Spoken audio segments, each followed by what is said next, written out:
हमारी पूरी जिंदगी चर्च के गिर्द घूमती थी। मैं कहूंगी कि जीसस मेरे बेहतरीन दोस्त थे। मैं काम के सिलसिले में सऊदी अरेबिया गई और मेरा इरादा उन्हें ईसाईयत सिखाने का था। हर तरफ से अजानें सुनकर दिल दहल गया। वाओ, ये वाकई बहुत असर अंगेज है। मुझे झटका लगा। ये कैफियत पहाड़ की चोटी पर तारी हुई और मैं उसे बयान नहीं कर सकती। मैं दौड़कर करीबी होटल ढूंढने लगी ताकि अपने खानदान को फोन करके बता सकूं कि इस सरजमी में कुछ तो है, इस मिट्टी में कोई राज है, वही मिट्टी जहाँ से शायद अंबिया उठाए गए, जो हमें अमेरिका में महसूस नहीं होता। जब मैंने कुरान में सूरह मरियम पढ़ी तो मैंने कहा, वाओ, ये सब तो बाइबल में है ही नहीं। मैं रात को सोती और सुबह जागती और कहती, यही सच है। जब अल्लाह आपको कुछ बताता है तो फिर आपको उसकी पैरवी करनी होगी। मैं घर वापस तो ईसाई ही गई, लेकिन कुछ भी पहले जैसा नहीं रहा। अस्सलाम वालेकुम सिस्टर डेजी, हमारी दावत कबूल करने और यहाँ आने के लिए बेहद शुक्रिया। टुवर्ड्स एटर्निटी में हमें आपको अपने साथ देखकर इंतहाई खुशी हो रही है। सबसे पहले हमें बताइए सिस्टर डेजी कौन है? क्या आप मुख्तसरन अपनी जिंदगी से मुतालिक बताएंगी? वालेकुम अस्सलाम ब्रदर, मुझे यहाँ मदु करने का शुक्रिया। मेरा नाम डेजी है और मैं इस्लाम कबूल कर चुकी हूँ। मैं कैलिफोर्निया, जनूबी कैलिफोर्निया में पली बढ़ी। मैंने अपना ज्यादा वक्त समंदर में सर्फिंग और घुड़सवारी में गुजारा। मेरा खानदान कैथोलिक था। हम एक मजहबी आयरिश कैथोलिक खानदान में परवान चढ़े। मेरी बहन दरअसल थर्ड ऑर्डर कार्मेलाइट नन थी। मेरे चंद चचा पादरी हैं। मैंने तकरीबन 20 साल पहले इस्लाम कबूल किया और अल्हम्दुलिल्लाह तब से अब तक बेहतर मुसलमान बन रही हूँ इंशाल्लाह। ईमान के लिहाज से आपकी जिंदगी कैसी थी? आप किस पर ईमान रखती थी? उस वक्त का माहौल कैसा था? इससे पहले मैं हमेशा जीसस या मरियम से दुआ करती थी और रोजरी पढ़ती थी, यानी ये तस्बीह जैसी होती है, लेकिन ये मरियम से दुआ करना होता था जो बिल्कुल मुख्तलिफ था। और मेरा जीसस के साथ एक रिश्ता बन गया था।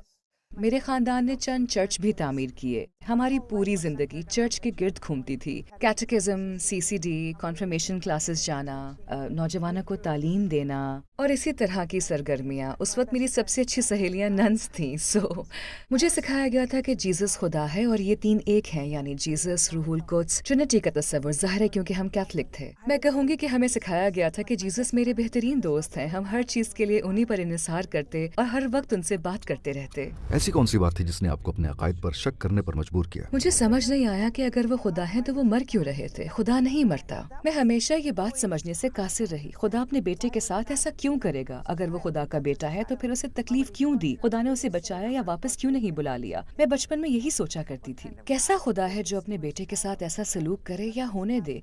यानी सलेब पर चढ़ाए जाने और ट्रिनिटी के बारे में बहुत सी बातें थी जो मेरी समझ से बाहर थी।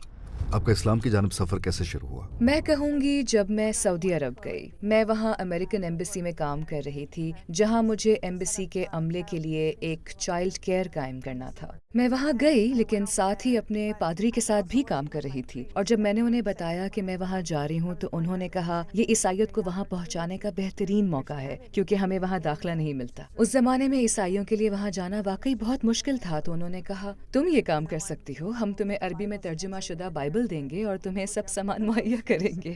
तुम वो शख्स बन सकती हो जो उन्हें जीसस की मोहब्बत के बारे में सिखाएगी, क्योंकि वो इससे वाकिफ नहीं है। ये एक गैर मुहज़्ज़ब मुआशरा है और उनको कुछ पता नहीं, लिहाजा उन्हें यसू की मोहब्बत और मरियम को जानना होगा। इसी नीयत से मेरा सफर शुरू हुआ।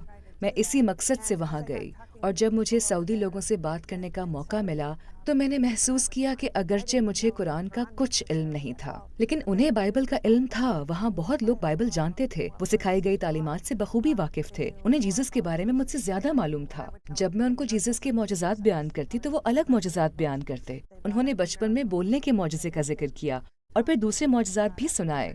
फिर उन्होंने मैरी का जिक्र किया। वो मुझे सूरह मरियम के बारे में बहुत खूबसूरत बातें बताते और खजूर के दरख्त दौरान जिज की वो उससे खजूरें हासिल कर रही थी। और मैं सोचती, अरे ये सब तो बाइबल में है ही नहीं, और ये वही है जिन्हें हम खुदा मानते हैं, जिन पर हम ईमान रखते हैं। यही हमारे मसीहा है, यही यसु मसीह है।